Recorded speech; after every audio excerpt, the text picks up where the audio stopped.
जिसकी वजह से लोग हर मुश्किल में उसकी सलाह लेते थे।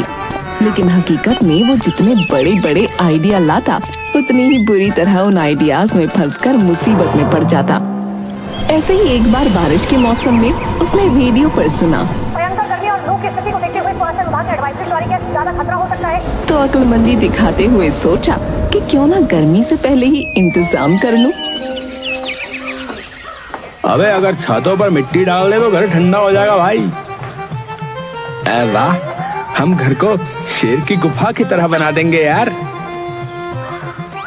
संपत ने खुद अपने घर की छत पर 10 बोरी मिट्टी डलवा दी।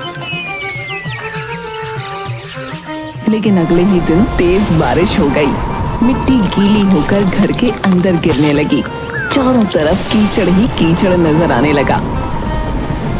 अबे यार, आइडिया अच्छा था यार, बस बारिश ने धोखा दे दिया। सर्दियों के बाद जल्दी ही गर्मियों का मौसम भी आ गया। गर्मी के कारण गांव में पानी का संकट था। नल सूख चुके थे, कुएं का जल स्तर नीचे चला गया था और तालाब भी उबल रहा था। गांव वाले बूंद बूंद पानी बचाकर रखते थे, लेकिन संपत को तो अपनी बुद्धिमानी दिखानी थी। गांव के बुजुर्ग रामलाल काका अपनी खाट पर लेटे हुए पसीना पसीना हो रहे थे। उनके पास बैठे थे मुकेश, संपत और पप्पू। गर्मी में सबसे बड़ी समस्या थी बिजली का जाना। रात को जैसे ही सब सोने की कोशिश करते, बिजली गुल हो जाती और पूरा गांव पसीने से तरबतर हो जाता। अब लगता है यार गांव की बिजली भी हमारे साथ गर्मी की छुट्टियां मना रही है यार। सब हाथ पंखे लेकर हवा करने लगे, लेकिन ज्यादा देर तक हवा करना भी मुश्किल था। मेरा पंखा असली खजूर के पत्तों से बना है, इससे ज्यादा ठंडक आती है। अरे असली ठंडक तो बांस की चटाई वाले पंखे से आती है। हमारे समय में मोर पंखी पंखा होता था, वो सबसे बढ़िया था। अबे ये पंखा पुराण सुनाने की जगह कोई मुझे ही हिला दो, है? शायद ठंडक मिल जाए। अरे ये कौन सा जुल्म आ पड़ा है भैया। ऐसी गर्मी तो हमने अपने जमाने में कभी भी नहीं देखी। काका हो काका, आप हर साल यही बोलते रहते हो। अरे पगले, पहले वाली गर्मी में और इस वाली गर्मी में जमीन आसमान का फर्क है बे। पहले सूरज इज्जत करता था, अब तो सीधा चमड़ी झुलसाने पे उतर आया है। हाँ चाचा, गांव के बच्चे जो दिन भर खेतों में खेला करते थे, अब नीम के पेड़ की छांव में दुबके पड़े हैं। कोई भी बाहर जाने की हिम्मत नहीं कर रहा। गांव में पानी का संकट इतना बढ़ गया है कि अब लोग चोरी चोरी दूसरों के घरों से पानी चुराने लगे। अरे ये तो बड़ी बुरी बात है यार। वैसे मैंने भी सुना है कि कल कोई आधी रात को पड़ोसी के नल से पानी भर रहा था और कोई गुपचुप जाकर दूसरे के घड़े से लोटे लोटे पानी निकाल रहा था। इसका ना बंदोबस्त करना ही पड़ेगा, बता रहा हूँ। पड़ा पड़ा सोता ही रहेगा कि पानी की व्यवस्था करेगा, मूर्ख कहीं के। अरे माँ, तुम समझती क्यों नहीं हो? मुझ पर सारे गांव की जिम्मेदारी है, समझा करो। ठीक है, तो मैं प्यासी ही मर जाती हूँ। सुबह पानी के टैंकर से सबने पानी भर लिया, पर तू आलसी सोता रहा। अरे अगर मैं रात के अंधेरे में चोरी चोरी पानी भर लूं तो कोई पकड़ेगा ही नहीं है।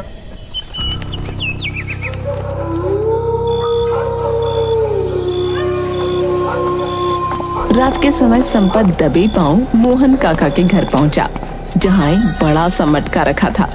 उसने धीरे से लोटा डाला ही था कि अचानक संपत का पैर फिसला और वो मटके के साथ खुद भी फिसलकर कीचड़ में गिर पड़ा। अरे कौन है रे? गांव वाले लालटेन लेकर बाहर आ गए। जैसे ही उन्होंने कीचड़ से सने संपत को देखा, उसे चोर समझकर ढूंढने लगे। अरे अरे मोरी भैया, कमर टूट गई रे। अरे ये तो अपना संपत है, तू यहाँ क्या कर रहा है रे? चाची, मैं बस देख रहा था कि आपका मटका जो है सुरक्षित तो है। अबे मटके को देख रहा था या नहाने आया था? हाय दैया, मैंने तो पानी लाने को कहा था और तू नहाने ही बैठ गया। अरे पूरे गांव की जिम्मेदारी है मेरे ऊपर। संपत के बहाने सुनकर सब हंसने लगे। आखिरकार संपत पकड़ा गया। संपत की अच्छी पूजा की गई। दूसरी तरफ कुछ ही दिनों बाद ऐसी गर्मी में गांव की बिजली भी कट हो गई। संपत ने फिर सबको समझाते हुए कहा, अरे भाइयों, मेरे चाचा विदेश में है, विदेश में सारी जिम्मेदारी मेरी है। ऐसे मौकों पर विदेशी सरकार के खिलाफ आवाज उठाते हैं। तो देर किस बात की है संपत, चलो आज ही चलते हैं। उसकी अगुवाई में सभी गांव वाले झुंड बनाकर बिजली ऑफिस पहुंचे और बिजली बाबू के खिलाफ नारे लगाने लगे। ए बिजली विभाग मुर्दाबाद मुर्दाबाद, ए बिजली विभाग मुर्दाबाद मुर्दाबाद। लेकिन संपत को जब महसूस हुआ कि नारों से कुछ नहीं होगा, तो निर्णय लिया कि बिजली दफ्तर के बाहर धरना दिया जाएगा। अगले दिन सुबह सुबह गांव की महिलाएं, बच्चे और बुजुर्ग बिजली दफ्तर के बाहर जमा हो गए। वे नारे लगाने लगे, ए बिजली विभाग मुर्दाबाद मुर्दाबाद, ए बिजली विभाग मुर्दाबाद मुर्दाबाद, ए बिजली विभाग मुर्दाबाद मुर्दाबाद। जब तक बिजली आएगी नहीं, धरना यहीं पर जारी रहेगा। बिजली चाहिए, तुरंत चाहिए। धरने पर बैठे लोगों के हाथ में अपने अपने पुराने पंखे थे, जिन्हें वो लगातार घुमा रहे थे, मगर फिर भी पसीना रुकने का नाम नहीं ले रहा था। ऐसी गर्मी तो मैंने अपने पूरे जीवन में नहीं देखी भैया। ये क्या हो रहा है भगवान? अबे भगवान को मत कोस, ये वही गर्मी है जो हर साल आती है, बस इस बार थोड़ी ज्यादा तीखी लग रही है। इस बार सूरज को लगता है किसी ने लाल मिर्च खिला दिया है। सभी ठहाका मारकर हंस पड़े। गर्मी से बचने के लिए सबने फैसला किया कि कहीं ठंडी जगह ढूंढी जाए। गांव के पुराने पीपल के पेड़ के नीचे जाने की योजना बनी। सब पीपल के पेड़ के नीचे पहुंचे और जैसे ही बैठे, तभी ऊपर से एक कौवा उड़कर मुखिया बुंदेल सिंह के सिर पर बीट कर गया। अरे ये क्या बदतमीजी है? कौवा भी जानता है कि गर्मी में दिमाग गर्म रहता है, फिर भी शरारत कर रहा है। मुखिया जी, ये तो शुभ संकेत है। कहते हैं जिस पर कौवा बीट कर दे, उसकी किस्मत चमक जाती है। लो, कर दी तुम पर बीट। इसका मतलब अब मुखिया बुंदेल सिंह की किस्मत खुलेगी। बिजली आएगी, भाग्य खुलेगा है भाई। सब ठहाका लगाकर हंसने लगे। लेकिन कुछ ही देर में भीषण गर्मी से धरने पर बैठे सबको ठंडे पानी की तलब लगी। गांव का कुआं सूख चुका था और तालाब में केवल कीचड़ बचा था। हैंडपंप से भी गर्म पानी निकल रहा था। अरे ये पानी है या चाय का उबलता हुआ भगोना? धरने पर बैठे आधे से ज्यादा लोग ही बेहोश होने लगे। तब संपत ने आकर घोषणा कर दी, भैया ऐसा है, गर्मी के कारण धरना जो है ना स्थगित किया जाता है, लेकिन संघर्ष जारी रहेगा, बता रहे। गांव वाले ये सुनकर संपत को कोसते हुए अपने अपने घर लौट गए। बिजली नहीं आई, लोगों को लू लग गई अलग। जब गर्मी से बेहाल गांव वालों को किसी तरह भी ठंडक नसीब नहीं हुई, तब संपत, गोलू, पप्पू और बबलू ने एक अनोखी योजना बताई।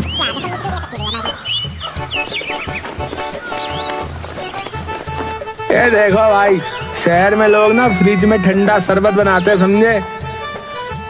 लेकिन संपत बेटा, अब बिजली तो है नहीं गांव में। अरे काका, ये पूरे गांव की जिम्मेदारी है मुझ पे, समझे? कुछ तो सोचना ही पड़ेगा ना, भला आप लोगों को ऐसे कैसे छोड़ सकते हैं? संपत ने फिर गांव को ठंडा शरबत उपलब्ध कराने के लिए एक अनोखी योजना बनाई।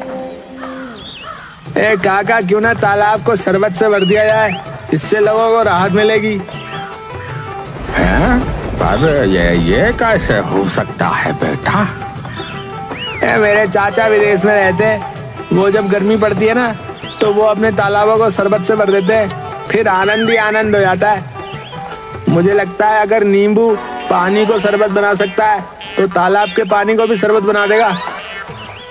वाह, बिल्कुल बिल्कुल सही कहा, बिल्कुल। पूरा तालाब नींबू पानी बन जाएगा, हैं? संपत ने सच में 50 नींबू तालाब में निचोड़ दिए, जिससे पानी का स्वाद तो नहीं बदला, लेकिन तालाब में रहने वाली मछलियां मरने लगी। अरे संपत, तू तालाब में शरबत बनाने आया था या मछलियों का कब्रिस्तान बनाने रे? बेटा कुछ तो दिमाग लगाया कर, है? तुझ पर जो है सबकी जिम्मेदारी है। आखिर तेरे चाचा यूं ही तो विदेश नहीं चले गए, उनका खून है तू, उन्हीं की तरह बुद्धिमानी के उपाय लगाया कर। लगता है चाचा कुछ गड़बड़ हो गई। चाचा ये देसी मछलियां कुछ समझती नहीं है, विदेशी मछलियां तो आराम से शरबत पीती हैं। इसी बीच ललिता ताई की बेटी छबीली की शादी होने वाली थी।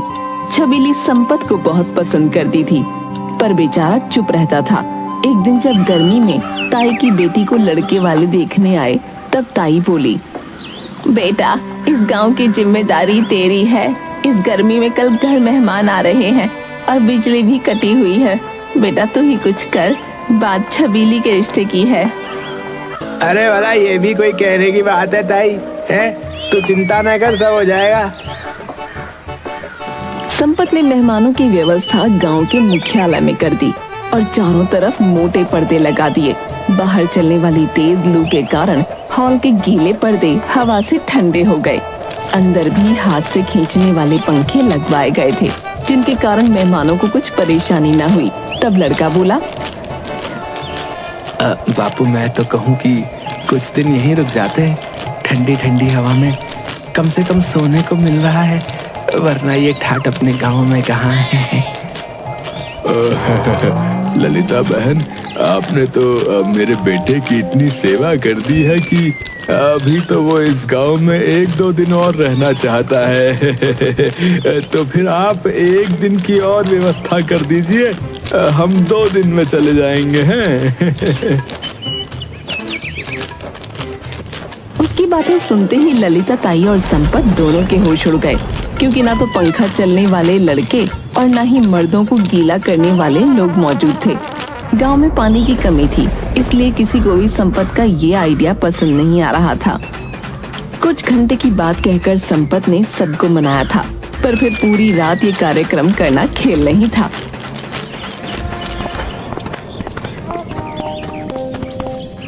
अरे बेटा संपत, अब क्या होगा? कहीं बेटे की शादी टूट तो नहीं जाएगी? कुछ करना होगा। अरे ललिता बहन, ये भी तो सोचो, एक तो गांव वालों ने बेटे की शादी के नाम पर अपने घर से थोड़ा थोड़ा पानी दिया था ताकि कुछ घंटे गुजर जाएं। अब पूरी रात के लिए भला वो पानी कहाँ से देंगे? हे राम, फिर तो ये रिश्ता टूटा ही समझो। अरे ललिता, बगल में लड़का और शहर में ढिंडोरा वाली बात क्यों करती हो? अरे अपने संपत में क्या कमी है? छबीली की शादी संपत से क्यों नहीं कर देती? अरे रामू जी, मैं तो ये सोच रही थी कि ये बहुत बढ़िया रहेगा। अब तो संपत ही मेरी नैया पार लगाएगा। तब तक लड़के वाले जाकर ललिता ताई से कहते हैं, अरे बहन जी, ये कमरा आज कैसा बन गया? कुछ देर पहले तो यहाँ जन्नत थी, अब ये तंदूर नजर आ रहा है। अरे समझी जी, अब आपकी इज्जत इसी में है कि आप अपनी इज्जत बचाकर चले जाएं। हमने अपनी बेटी के लिए दूसरा लड़का ढूंढ लिया है। हमें आपके घर अपनी बेटी नहीं भेजनी। अब तो यहाँ से आप 9-2-11 ही हो जाइए। लड़के को रामू काका की बात सुनकर बड़ा गुस्सा आया, वहाँ से चला गया। ललिता ताई भागते हुए संपत के पास पहुंची और बोली, बेटा संपत, अब तो हमारी इज्जत तुम ही बचा सकते हो। मैंने फैसला कर लिया है, मेरी बेटी छबीली की शादी उस मुहूर्त पर तुमसे ही होगी। तुम्हें ऐसे कोई एतराज तो नहीं ना? संपत को तो मानो मुंह मांगी मुराद मिल गई। उसके दिल में लड्डू फूटने लगे। वो तो पहले से ही छबीली को पसंद करता था। वो बोला, अरे मुझे भला क्या एतराज होगा है? और संपत ने शादी के लिए हाँ कर दी।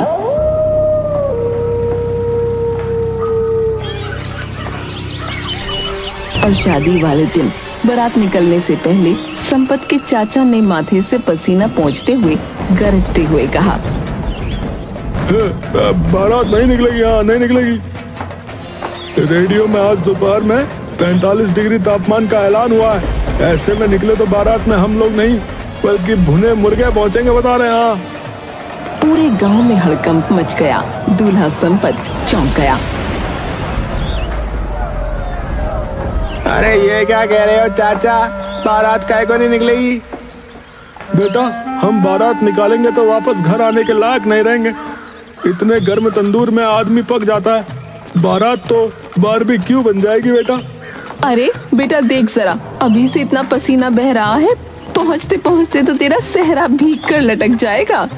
गर्मी से राहत पाने के लिए संपत के दोस्त बबलू ने एक अनोखा उपाय सोचा। उसने एक बड़ा मिट्टी का घड़ा लिया, उसमें बर्फ डालकर एक पुराने पंखे के सामने रख दिया। हेलो चाचा, आप ठंडे हो जाओ। अब ये बना हमारा देसी कूलर, अब बारात ले चलो ना। कुछ देर राहत मिली पर नतीजा वही टाए टाए फिर। हलवाई अलग परेशान हो रहे थे। गर्मी की वजह से रसगुल्ले रस में बदल रहे थे और गुलाब जामुन सूख कर काले पड़ रहे थे। मैं तो जाऊंगा, छबीली मेरा इंतजार करती होगी। बापू, बारात कैसे निकलेगी बता रहा हूँ। अरे घन चक्कर ज्यादा आशिक मत बन। हाँ, छबीली अब तक धूप में कबीली बन चुकी होगी। बे आया बड़ा कहीं का। मुझे ही कुछ करना पड़ेगा। हाँ, तू ही बोलता है ना कि सारे गांव की जिम्मेदारी तेरी रहती है, तो इस शादी की भी जिम्मेदारी तेरी ही हुई, समझा? अब बता क्या करें? बुरा मत मानो चाचा, तो एक बात कहूँ, अगर घोड़ी को गीले कपड़े से ढक दे तो शायद वो गर्मी बर्दाश्त कर ले। संपत की बात सबको ठीक लगी। संपत को घोड़ी पर बैठाकर जैसे ही घोड़ी पर पानी डाला गया, गर्मी में परेशान पानी से भीगी घोड़ी बिदक गई और सीधा भाग निकली। कुछ ही दूर पर दूल्हा संपत भी पड़ा नजर आ रहा था और चाचा जी भी घोड़ी को पकड़ने के चक्कर में खुद अपनी धोती को फंसाकर चारों खाने चित्त हो गए। किसी तरह उन्हें घर लाया गया और उस दिन उन्हीं की बात होती रही। अगले दिन सभी औरतें बातें करने लगीं। अरे यहाँ जो कुछ हुआ सो हुआ। बहनों, सुना है गांव में पानी की इतनी किल्लत हो गई है कि लोगों को घंटों लाइन में लगना पड़ता है। लेकिन कुछ लोगों ने नया तरीका निकाल लिया, वे नल के पास ही चटाई बिछाकर बैठने लगे हैं। अरे तो फिर हमें देर नहीं करनी चाहिए। फुलवा चाची, ललिता ताई और संपत की अम्मा ने नल के पास अपनी अपनी जगह पक्की कर ली। सुबह से शाम तक वहीं बैठकर वे नल पर आने वाले हर इंसान की खबर लेती।